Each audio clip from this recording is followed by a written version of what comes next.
give them get a daily Bible. Are you going to get a daily Bible reader count for me, Barry? Yeah. If you will, raise your hand for Barry to get a daily Bible reader count this morning.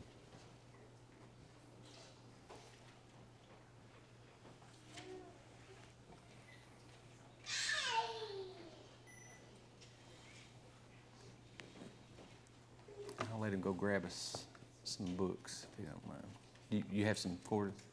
If you will, raise your hand now. If you need a quarterly, if you don't have one of our new books, we're getting into lesson 2 this morning. Barry's going to grab us a couple of those, and he can get those out to you. If you don't have one, just raise your hand, and we'll make sure you get one.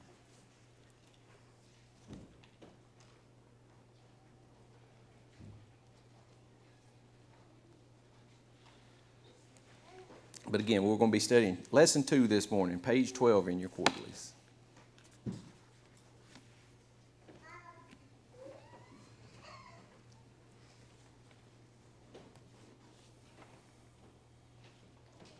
And Justin, would you mind leading us in a word of prayer before we begin this morning? Thank you. Shall we pray? Our Heavenly Father, we joyfully bow our heads this morning as we enter into this time of study. Father, we are thankful for your word that you have blessed us with. We are thankful for the opportunity we have to be together this morning as we continue to study your word, Father. We pray that the things we've done this morning are pleasing, and we pray this time of study is pleasing to you as well, Father. We pray that the things that are done here are glorifying. We pray that we will seek to do your will, Father, and that we will continue to look to your word, Father, for guidance and for growth in our lives. Father, we ask all these things now in Jesus' name. Amen. Amen. Thank you, Justin. So our lesson this morning is titled The Early Life of Moses. And since we are kicking off a study of Exodus this quarter, the central figure in the book of Exodus, of course, is Moses. And as he leads that great exodus of the Lord's chosen people, the Israelites, out of Egyptian bondage, we're going to learn a lot about Moses. We're going to learn a lot about even a few family members of Moses, and a lot about the Pharaoh and all the things that we're going to get into is the hardships that they faced to kind of get out of that Egyptian bondage.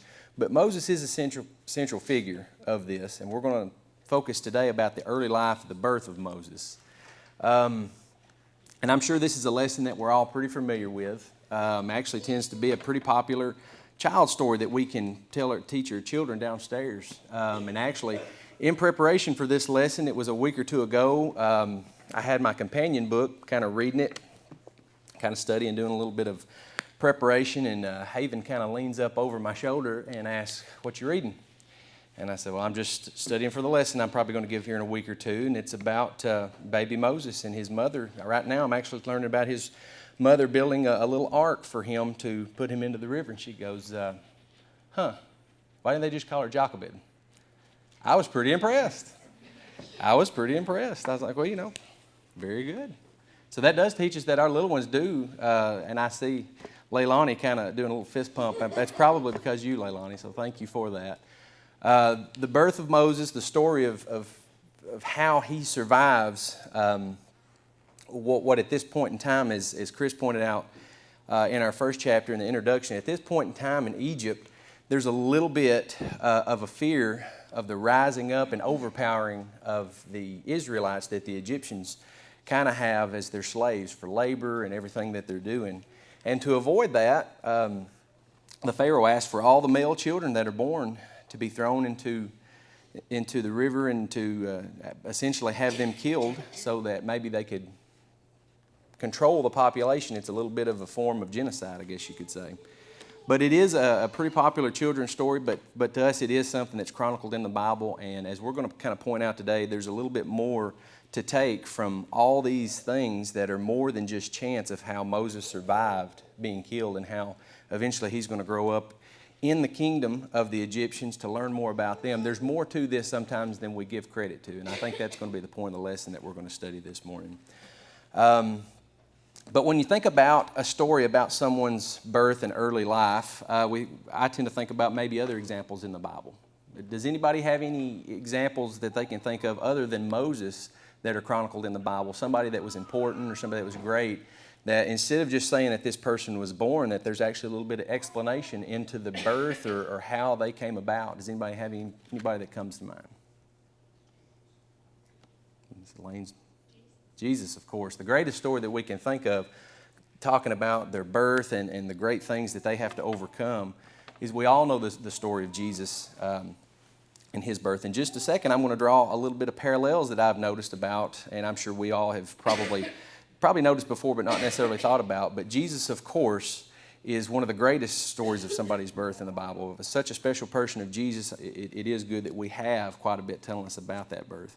But what about anything else? Does anything else come to mind?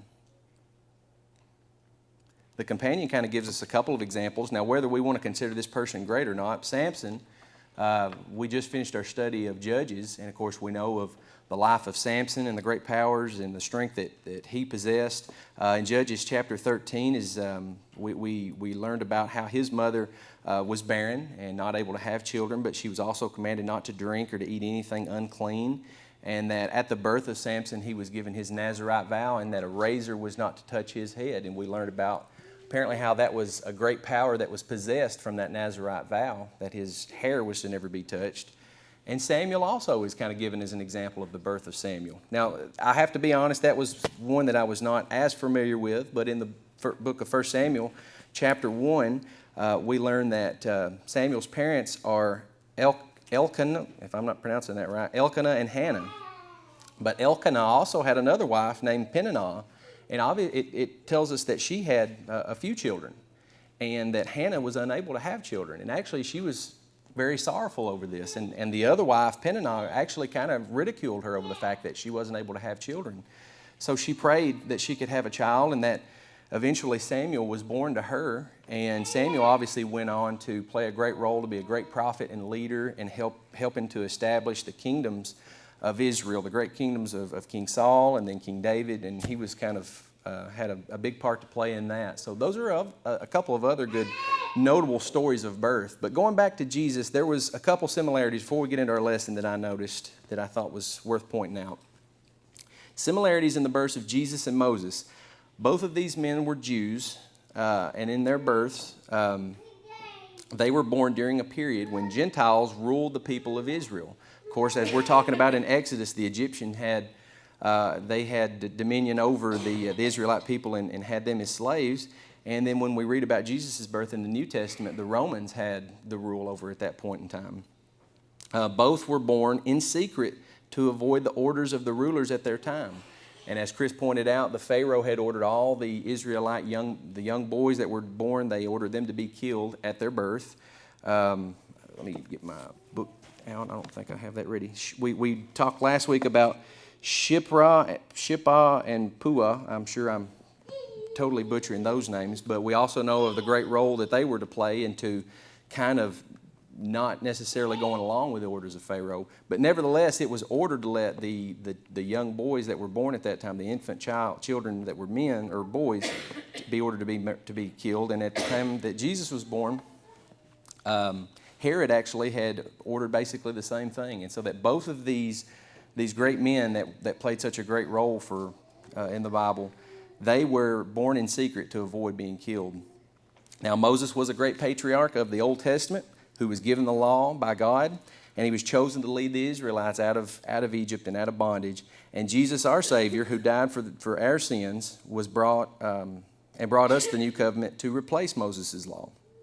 So those are just a couple of interesting parallels to me, that as we're talking about these things, they were both great men. And in this particular point in time, it was needed for somebody to rise up and to lead the Israelites, because as Chris mentioned, he did a great job last week introducing us into the book of Exodus, and was telling us about how God's chosen people were given great prosperity in Egypt through Joseph. Now, Joseph was given a great position in Egypt, and after it was promised to let him and his family kind of pick out a place and to have there in Egypt, over the course of a couple of generations, they enjoyed that prosperity there. But after a certain period of time, there was a king there in Egypt who didn't know Joseph and basically didn't want to continue on the good things that they had brought to the Israelite people.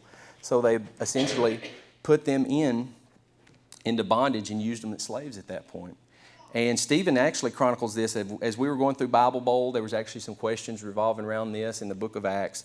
But Acts chapter 7, Stephen, shortly before he's stoned to death, he kind of gives a chronicling of Moses' life and these things that we're talking about as far as how Moses, we all know that we're going to learn later on this section or in this quarter about how Moses is going to leave the land of Egypt after he's been there for a short period, and how he's going to come back to lead the people, and through God and through the help of Aaron, he's going to help to lead the people with the plagues and to lead the people out of Egypt.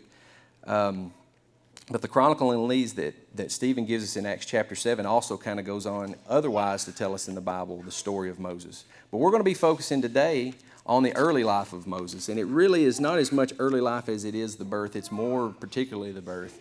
But if you will, be ready to read with me in just a second. But before we read the text that's given to us, it's Exodus chapter 2. And it is just the first 10 verses. And it's basically revolving around the birth of Moses. That's what we're going to use as our text. But as we're about to read the account in Exodus chapter 2, let us remember that Moses was chosen by God to lead the people of Israel out of bondage.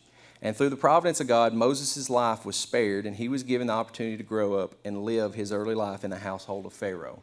And in doing this, Moses is going to learn a lot about the Egyptian people, which is going to serve him later on to help him do the things that he needs to do. But throughout his life, we see how God protected him. So if you will read with me, I'm going to be looking at page 12 of our text, starting with verse 1 of Exodus chapter 2. And a man of the house of Levi went and took as wife a daughter of Levi. So the woman conceived and bore a son, and when she saw that he was a beautiful child, she hid him 3 months. But when she could no longer hide him, she took an ark of bulrushes for him, daubed it with asphalt and pitch, put the child in it, and laid it in the reeds by the river's bank. And his sister stood afar off to know what would be done to him. Then the daughter of Pharaoh came down to bathe at the river, and her maidens walked along the riverside, and when she saw the ark among the reeds, she sent her maid to get it. And when she opened it, she saw the child, and behold, the baby wept. So she had compassion on him and said, "This is one of the Hebrews' children." Then his sister said to Pharaoh's daughter, "Shall I go and call a nurse for you from the Hebrew women, that she may nurse the child for you?" And Pharaoh's daughter said to her, "Go." So the maiden went and called the child's mother. Then Pharaoh's daughter said to her, "Take this child away and nurse him for me, and I will give you your wages." So the woman took the child and nursed him. And the child grew, and she brought him to Pharaoh's daughter, and he became her son. So she called his name Moses, saying, "Because I drew him out of the water." Again, I think this is a story that we're all familiar with, and there's a lot of great things about this to kind of give a little bit of emphasis on not only just saying the fact that Moses was spared, but how he was spared and how he was taken in, and he was kind of given mercy and compassion from Pharaoh's daughter. And we're going to break this down a little bit and talk a little bit about it. And I'm going to start with verse 1 and go back and read. And a man of the house of Levi went and took as wife a daughter of Levi. Now, it doesn't tell us in this particular chapter, but just in a few chapters over in Exodus chapter 6, we're given the names of Moses' parents. A man of the house of Levi, which is Amram, we're told in Exodus chapter 6, verse 20. He went and took as wife a daughter named Jochebed, also a daughter of Levi. Now, to me, this might be a little bit of significance in talking about how great a man Moses is and the things that he does. His parents are both descendants of Levi. And what we know from reading the Old Testament is there's a lot of emphasis placed on the families of each of the sons of Jacob, as we know. And the fact that there was not maybe I don't know if this is significant or not, but maybe the fact that they're both mother and father are from the tribe of Levi, that maybe there's some purity in that to kind of give back some of the roots. But just to emphasize the fact that Moses was truly a child from both parents being from the tribe of Levi. Verse 2 says, "So the woman conceived and bore a son, and when she saw that he was a beautiful child, she hid him 3 months." Now again, going back to chapter 1, we learned about the great role that Shiphrah and Puah played in the fact that Pharaoh, basically these were, I guess, midwives. Is that right, Chris? Is that basically how you understood it? So that as they aided the Hebrew women as they were going through birth, Pharaoh basically had gave them the command and the order to see to it that if it was born a male, that they were thrown into the river. essentially to drown and to die, so that they could kind of only bring apart, I guess, a generation of Hebrew women. But of course, as they're not really going by this is probably something that helped the fact that Jochebed could hide the fact that Moses was born. And when we go into verse 3, but when she could no longer hide him, she took an ark of bulrushes for him, daubed it with asphalt and pitch, put the child in it, and laid it by the reeds by the river's bank. I don't know, something about every time that I've read through this, it's like there's just such a foreign, took an ark of bulrushes, daubed it with asphalt and pitch, and put the child in it. Something about that just seems like there's a lot of unfamiliar words to my mind, because I didn't really know what half of this meant. But I broke this down a little bit for myself. She took an ark of bulrushes. Now, I guess we could think of, we're all pretty familiar with Noah and Noah's ark, so I think that it would kind of be safe to assume that an ark may be something that has the capacity to float and carry something down the water. At least that's my thinking. But bulrushes, does anybody know what bulrushes are? I'm going to look at our extension agent, and I'm sure that they may not be native here, but we've got probably a very similar form to those. I guess we can think of them as cattails, maybe. Is that close enough? So if we're in this area of Egypt, these are more than likely plenty of these about that she could gain access to and pull them out of the bank of the river and try to make a floating device with it. But it says that she took the ark of bulrushes, daubed it with asphalt and pitch. Now, I think, to my mind, asphalt, I think of just a blacktop or the pavement that we see out on the highway or the main roads or something like that. And I'm sure that that's in some form the more basic, broke down form. If at that point in time in Egypt, I guess there were bogs or certain areas where you could find this black sticky substance, which would probably, it seems like it would make sense that would be something that could maybe make something watertight and sealed. But pitch, and as I understand, if you've ever heard the term pitch black, pitch was historically something that was also kind of black and viscous and a type of material that you could mix together to make something, I guess. That may be some of the ingredients or the mixtures or the compounds that we use to make asphalt that we pave the roads with. But to me, I'm not a Boy Scout by any stretch, but this just seems quite scientific. I mean, I try to put myself, if I was there with my newborn child, I'm basically going to take some weeds and some black stuff, and I'm going to make a flotation device to put my newborn child in hopes that I won't drown it in the river. Now, to me, I know if I was realistically, if it was to my child's life, if my child's life depended on the fact that I could do that properly, I feel pretty certain that I would fail. That, to me, seems like a pretty big task to do. And not only is it possible to do, I can see that it's possible, but the likelihood that I could just take weeds and some gunk and stuff and put it together to make it float, I'd be very doubtful that I could successfully pull that off so that my child didn't just spring a leak and then sink right to the bottom of the river. But Jochebed apparently was able to do this with, it doesn't tell us that she had any trouble with it, and she sent the child on after she had concocted this small little raft that she had made by herself with nothing but materials that she found probably pretty close to the river. To me, that's a truly significant thing. That's pretty astounding that she was able to do that.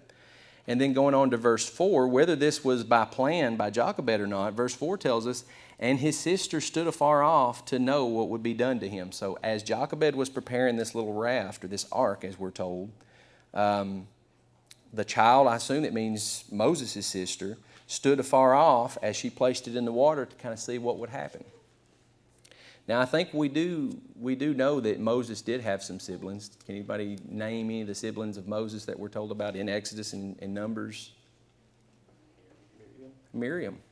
Now, unless the scriptures just neglect to tell us that there's another sister that Moses has, we could probably assume that this is talking about Miriam. I think somewhere later on in Exodus, we're told that Miriam is an older sibling, so I think it's pretty safe to assume that this could be Miriam, who's probably standing farther down the banks, kind of watching as Jochebed places Moses in the raft or in the ark and sends him down the river. And then verse 5 says, then the daughter of Pharaoh came down to bathe at the river, and her maidens walked along the riverside, and when she saw the ark among the reeds, she sent her maid to get it. Has anybody ever watched, I'm sure surely somebody has, the Ten Commandments, the movie with Charlton Heston, the Ten Commandments? To me, I mean, that was something that I was shown somewhere when I was in school, but I actually come across just that little section, I guess, watching on YouTube. It kind of gives you a visual. If you've, truthfully, my only other thoughts of studying about Moses' birth are probably a coloring sheet in a Bible study when I was somewhat younger. But in that movie, we see a nice little area that the Egyptians had with steps going down into the river, and the Pharaoh's daughter was there with lots of other maidens and a handmaiden, I guess, that was attending to her cares and her every need were there, and they come across the raft or the ark that was floating in the river. And so she sent one of her maidens to go fetch it. And it says, when she opened it, she saw the child, and behold, the baby wept. So she had compassion on him and said, this is one of the Hebrews' children. Now, I think the companion kind of points this out to me to where I probably wouldn't have thought about it. But as Pharaoh's daughter was unwrapping the ark and saw the young baby there, how do you think she would have just easily assumed that it was one of the Hebrew children? Does anybody have any ideas? The circumcision was obviously something that had been practiced for generations with the Hebrew people, and we're not told that that was something that other peoples or even the people of Egypt even performed. So that probably leads us to believe that was a pretty easy tell there of that, how that it was not an Egyptian child that was floating in the raft, but one of the Hebrews' children. Then the sister, verse 7 says, then the sister said to Pharaoh's daughter, shall I go and call a nurse for you from the Hebrew women, that she may nurse the child for you? And Pharaoh's daughter said to her, go. So the maiden went and called the child's mother. Then Pharaoh's daughter said to her, take this child away and nurse him for me, and I will give you your wages. So the woman took the child and nursed him. Now I had a thought as I was reading through this. If this is Miriam, the sister that is watching over baby Moses as he's floated down the river to the Pharaoh's daughter, we know a little later in life from the account in Numbers that Miriam and Aaron kind of weren't so nice to Moses at a certain point in time. Actually, I guess going directly to God, asking for some of the greatness that Moses has and how come we can't lead the people. But at this point in time, Miriam, if this is Miriam, is doing such a great thing that not only is she kind of watching to make sure that Moses safely arrives to someone, and much less Pharaoh's daughter, she also convinces that Pharaoh's daughter, like, hey, I can find someone that could nurse the child for you. How would that be? And the Pharaoh's daughter agrees, but it also happens to be Moses' mother, Jochebed. So not only did Miriam do a great thing to make sure that Moses was safe, she also got her mother paid to nurse her own child for a few months. That was an awful nice thing.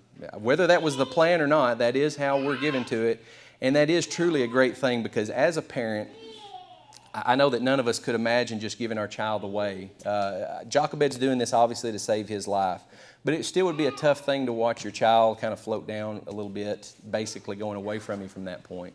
But she was kind of given a chance to nurse and to kind of bring Moses up a little bit, and to the point that we're told in verse 10 that the child grew to the point, I guess, where he was weaned and no longer needed to be nursed by his mother.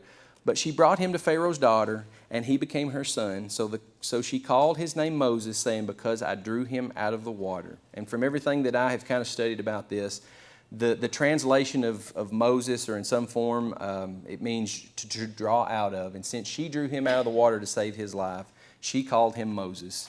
And it's going to be kind of significant, because Moses will also go on later on to draw his people out of the land of Egypt and out of bondage.